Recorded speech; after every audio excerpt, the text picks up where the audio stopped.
Roborock Saros Z70 versus Saros 10R.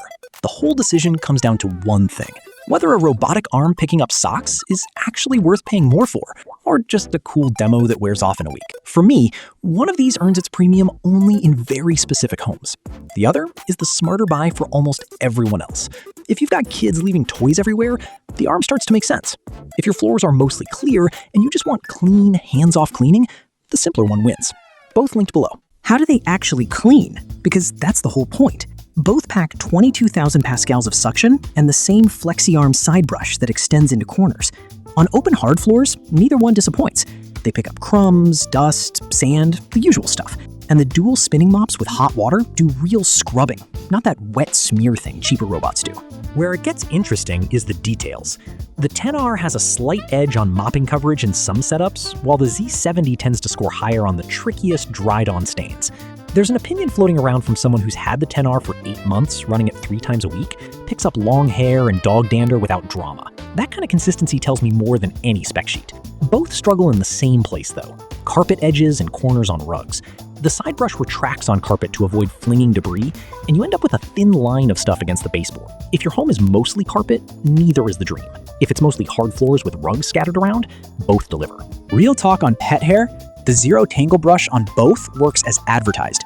People with long-haired dogs report barely any wraparound, which used to be the silent killer of robot vacuums. Here, they've actually solved it. Now, the arm. This is the whole reason the Z70 exists. The OmniGrip can pick up a sock, a balled-up tissue, a small toy, and move it aside before vacuuming. Watching it work is genuinely cool. The first week, you'll throw socks on the floor just to see it grab them. I'm not exaggerating. But here's the thing: it only handles light, specific objects.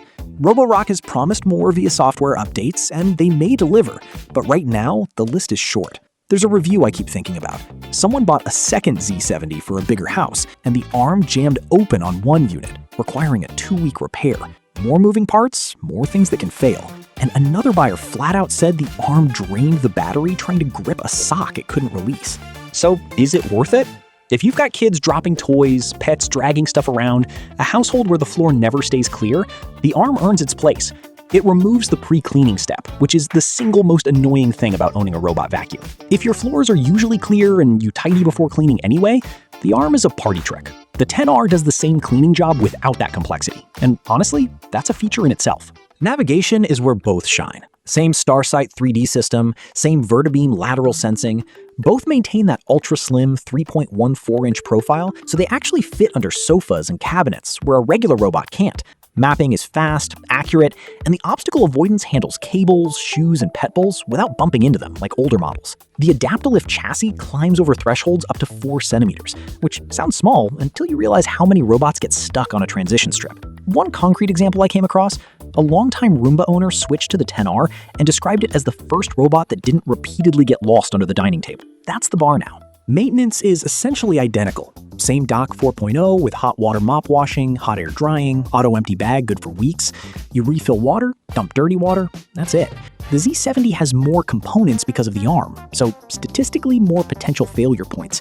And the internal dust bin on the Z70 in particular is on the small side. If you're someone who hates fiddling with the robot, the simpler design wins quietly. On price, both sit in the premium range, with the 10R typically a bit higher on list, though the Z70 commands its own premium when stocks are tight. Discounts come and go on Amazon for both, with the 10R appearing in sales more often since it's been around longer. The Z70 is paying for that arm and the dual cameras. The 10R is paying for refined cleaning without the experimental hardware. 2 different bets on what premium should mean in 2026. Here's the call.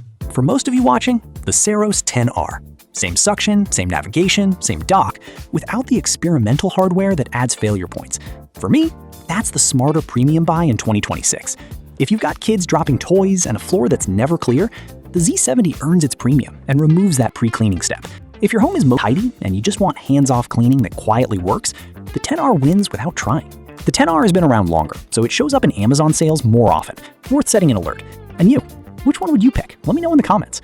Both linked below.